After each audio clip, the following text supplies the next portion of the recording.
السلام علیکم ناظرین، امید کرتی ہوں آپ سب خیریت سے ہوں گے۔ آج کا ہمارا ٹاپک حضرت بہلول دانا۔ حضرت بہلول دانا کا شمار اسلامی تاریخ کے مشہور صوفی بزرگوں میں ہوتا ہے۔ ان کا اصل نام وہاب بن عمرو تھا، لیکن وہ بہلول مجنون کے نام سے زیادہ مشہور ہیں۔ آپ کا تعلق 8ویں صدی کے عراق کے شہر بغداد سے تھا اور آپ عباسی خلیفہ ہارون الرشید کے دور میں زندگی بسر کرتے تھے۔ حضرت بہلول دانا کی شخصیت نہایت منفرد تھی۔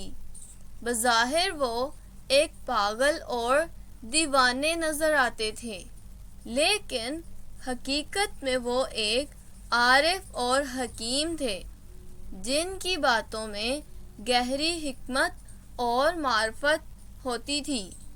انہوں نے دنیاوی مال و دولت کو ٹھکرا کر ایک سادہ اور درویشانہ زندگی گزارنے کو ترجیح دی۔ حضرت بہلول دانا کا طرز زندگی اور ان کی باتیں لوگوں کو سوچنے پر مجبور کر دیتی تھیں۔ ان کے اقوال اور حکایات میں نہ صرف روحانی علم و حکمت ہوتی تھی، بلکہ ان میں مزاح اور لطیفہ پن بھی شامل ہوتا تھا، جس کی وجہ سے وہ عوام الناس میں بے حد مقبول تھے۔ آپ کی زندگی میں خدا کی محبت، عاجزی اور انسانی ہمدردی کی جھلک نمایاں تھی۔ بہلول دانا کی درویشی اور دنیاوی امور سے بے نیازی ہمیں یہ سبق دیتی ہے کہ حقیقی سکون اور خوشی دنیاوی مال و دولت میں نہیں، بلکہ خدا کی محبت اور اخلاقی و روحانی بلندی میں ہے۔ حضرت بہلول دانا کی شخصیت اور ان کی تعلیمات آج بھی لوگوں کے لیے ایک مثال رہی ہے، اور ان کے اقوال و حکایات اسلامی تصوف کی اہمیت کو اجاگر کرتی ہیں۔ اور جب خلیفہ ہارون رشید نے امام موسیٰ کاظم علیہ السلام کو اپنی خلافت کے چھن جانے کے ڈر سے قید میں بند کر دیا اور ان کے جان نثاروں کو بھی قید کرنا شروع کیا، تو پھر امام موسیٰ کاظم علیہ السلام کے جان نثاروں نے امام موسیٰ کاظم علیہ السلام سے کسی طرح رابطہ کیا اور پوچھا کہ مولا ہم کیا کریں؟ تو مولا امام موسیٰ کاظم علیہ السلام نے لفظ جیم لکھ کے بھجوایا، تو سب نے اپنے اپنے حساب سے لفظ جیم کا مطلب نکالا۔ کچھ نے جبل کا مطلب لیا، پہاڑوں میں چلے گئے، کچھ نے جہاد اور جہاد شروع کیا۔ حضرت وہاب بن عمرو نے جیم کا مطلب جنون لیا اور تب سے اپنی پہلی زندگی چھوڑ کے دیوانگی اختیار کر لی، تو آپ کا نام بہلول پڑ گیا۔ بغداد کے بچے اور دوسرے لوگ آپ کو بہلول دیوانہ کہہ کر پکارتے۔ آپ سارا دن بغداد کی گلیوں میں لکڑی کے گھوڑے پہ سوار پھرتے تھے، اور جو کوئی آپ سے مشورہ اور مدد مانگتا تو اسے بہترین مشورہ دیتے اور مدد فرماتے، اور خود جو کمائی کرتے اسے غریب اور یتیم بچوں میں بانٹتے۔ اور ایک دفعہ کا ذکر ہے کہ ایک پناہ گاہ میں ایک وزیر ایک رات کے لیے رکا اور اسی پناہ گاہ میں اسی روز 3 اور لوگ رکے۔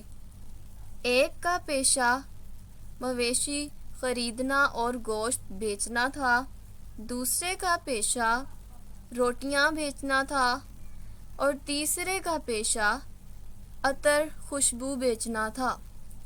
جب رات ہوئی تو وزیر پناہ گاہ کے مالک کے پاس آیا اور اس نے کہا کہ یہ لو، یہ میرا بہت قیمتی موتیوں کا ہار ہے، اس کو سنبھال کر کسی تجوری میں رکھ دو، صبح میں تم سے لے لوں گا۔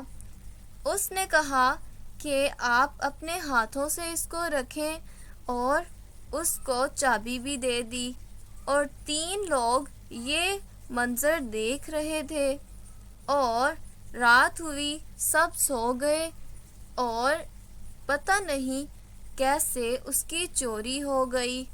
جب صبح ہوئی تو وزیر نے کہا کہ میرا ہار نہیں ہے، تو مالک نے کہا کہ نہیں حضور، مجھے نہیں پتا۔ وزیر نے کہا میں تمہاری پناہ گاہ برباد کر دوں گا۔ اس پر اس نے کہا کہ میں ایسا کام نہیں کر سکتا، میں ایسا کچھ نہیں کرتا۔ اس پر تحقیق کے لیے ایک سپاہی کو بلایا گیا، جبکہ وہ بھی ناکام رہا۔ تھوڑی دیر بعد تینوں کو بلایا گیا اور ان سے پوچھ گچھ کی، ان کی تلاشی لی اور ان سے کہا کہ میرے کمرے میں 1 دینار گرا ہوا تھا، جس نے بھی یہ چوری کی ہے اس نے چابی جب میرے کمرے سے لی تو اس کی جیب پھٹی ہوئی تھی، تو 1 دینار اس کا نیچے گر گیا جو کہ میرے پاس موجود ہے۔ اس پر اس نے کہا یقیناً جو بھی چور ہوگا اس کی جیب پھٹی ہوگی۔ اس پر کسائی نے کہا کہ میری جیب تو ہے ہی نہیں، تو کیا اب میں جا سکتا ہوں؟ وزیر نے کہا یقیناً تم چور نہیں ہو، تم جا سکتے ہو۔ اس پر کسائی نے کہا ٹھیک ہے، میں اپنا سامان لے آؤں، پھر میں چلتا ہوں۔ وہ اوپر گیا اپنا سامان لینے۔ اتنی دیر میں حضرت بہلول تشریف لائے اور انہوں نے ماجرا پوچھا۔ اس پر انہوں نے کہا کہ مجھے تحقیق کرنے دیں۔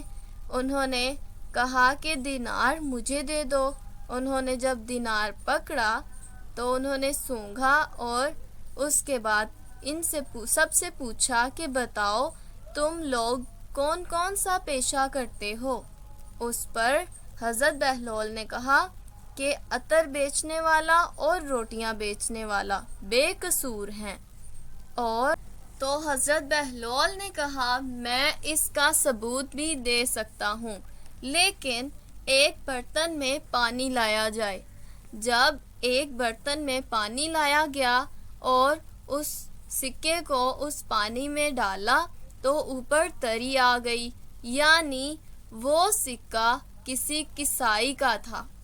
تو اس سے ظاہر ہوا کہ چور کون ہے، اور وزیر دیکھ کے حیران رہ گیا کہ ایک ایسا شخص جو ایک لکڑی کو اپنا گھوڑا سمجھتا ہے، وہ کتنی آسانی سے مسئلہ حل کر کے چلا گیا۔ تو اس سے ظاہر ہوتا ہے کہ حضرت بہلول بہت ہی حاضر دماغ اور بہت زیادہ دانش مند تھے۔ امید کرتی ہوں آپ کو میری یہ ویڈیو بہت پسند آئی ہوگی۔ اگر آپ کو میری یہ ویڈیو پسند آئی ہے تو اس کو زیادہ سے زیادہ شیئر لازمی کریں، اس کو لائک کریں، کمنٹ کریں، شیئر کریں، اور میرے چینل کو سبسکرائب کریں اور ساتھ ہی لگے بیل آئیکن کو کلک کریں۔ Thank you so much for watching. Take care. Bye bye.